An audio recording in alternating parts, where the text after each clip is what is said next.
Well, I didn't bring a mic because I didn't know I was going to do a video out here, so hopefully this audio is not too terrible. If it is, I'm just going to throw this away. But I read a couple of sci-fi books, and I figured I wanted to go ahead and post one.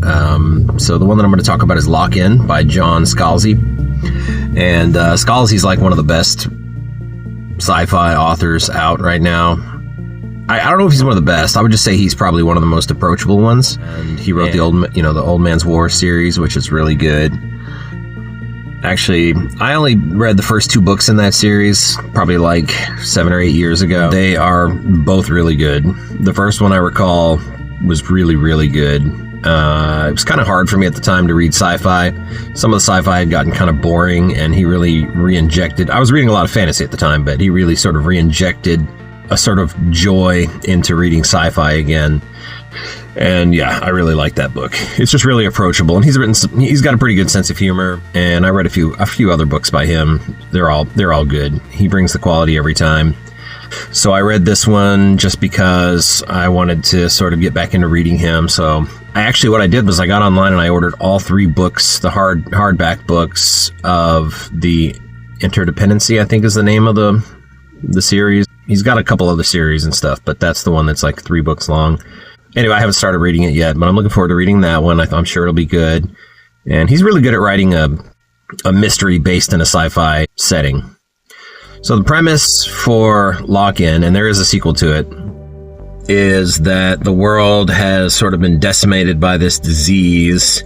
I think in real life there have been instances where people have had locked-in syndrome, and they call it Hayden's syndrome in the book. But in real life, I know there are certain people who have lost control, and sometimes they have to make the decision on whether they want to pull the plug and stuff like that, which is actually a really, really dark thing. This book actually takes it into more of a fun, interesting place. I mean, it's not fun, but it uses the sci-fi element to make things really a lot more interesting. One of the things is they call them Haydens, and it affected a whole huge mass of people. And so they have their bodies, which are, of course, locked in. They're no longer able to use their bodies, but by using technology now they can transport their consciousness into high-tech machines. So they basically are like, I shouldn't say Terminators because it's not like that, but like they're in bodies. And of course there are really expensive ones, and then there are some cheaper ones, but their consciousness goes into the bodies, and so they can actually function normally in society. And there's a lot of little sort of political intrigue in the background, which is cool. And the main character is a bit of a celebrity who's now entering the FBI or an investigative service to try to solve a mystery, which is very fitting for Scalzi's work. So there's been some murders and they have to get to the bottom of it, and I won't get into the spoilery areas of that because what fun is that? But it was a quick read. I think it took me 2 days to read.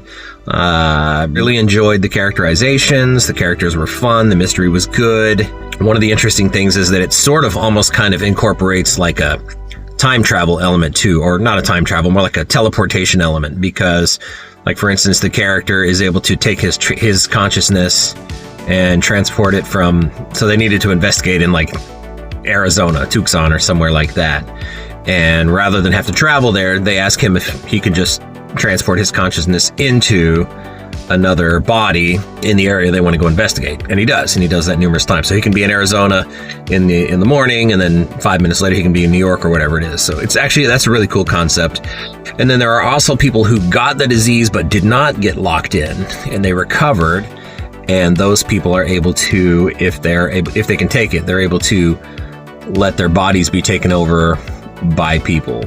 In other words, they are still conscious, but people are using their bodies and people pay for it. And they did that on the movie Gamer with Gerard Butler. I was going to say Depardieu, but not Depardieu. He wasn't in that one. My rating for Lock-In, I'm going to go ahead and say 3.5 out of 5, but I'm still going to give it a strong recommendation because it's an easy read.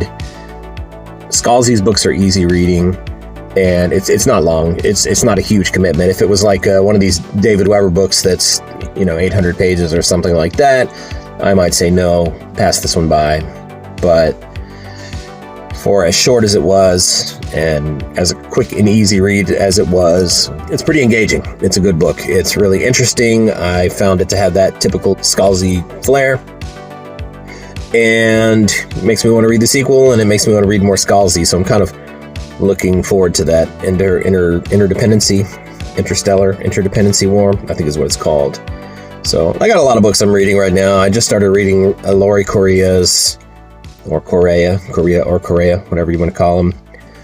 I just started reading the first book in his Forgotten Warriors series, and I'm kind of into that. I really wasn't looking to read any fantasy. I was looking to read mainly sci-fi, but close enough. And he's written some sci-fi stuff too. Lock in. This was my first revisiting of John Scalzi in a long time, almost a decade, and I have forgotten how easy he is to read and how good he is to read and how interesting and just polished his books are. One interesting thing about the book that I didn't mention is a lot of people have mentioned that the main character's name is Chris, and there's no romantic anything or anything like that. There's nothing to indicate whether the main character is a male or female. And apparently they did 2 different audio versions, and one of them was narrated by Will Wheaton, which he does a lot of Scalzi's books. Apparently, I think he's done most of Scalzi's audiobooks. And then there was another one that was done by a female narrator. So if you wanted to get the audio, you have a choice between male or female. So you can almost choose your own adventure in that sense of, whether you wanted your main character to be male or female. So good book, 3.5 out of 5. If the rating service doesn't allow me to round or to do half stars, then I would round up. So I'd round up to 4.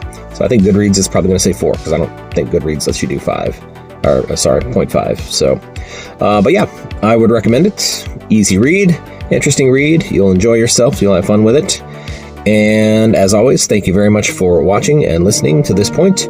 Give me a like and subscribe. Tell me what you thought about the book or about the author. Anything else you want to talk about in the comments. And appreciate you listening.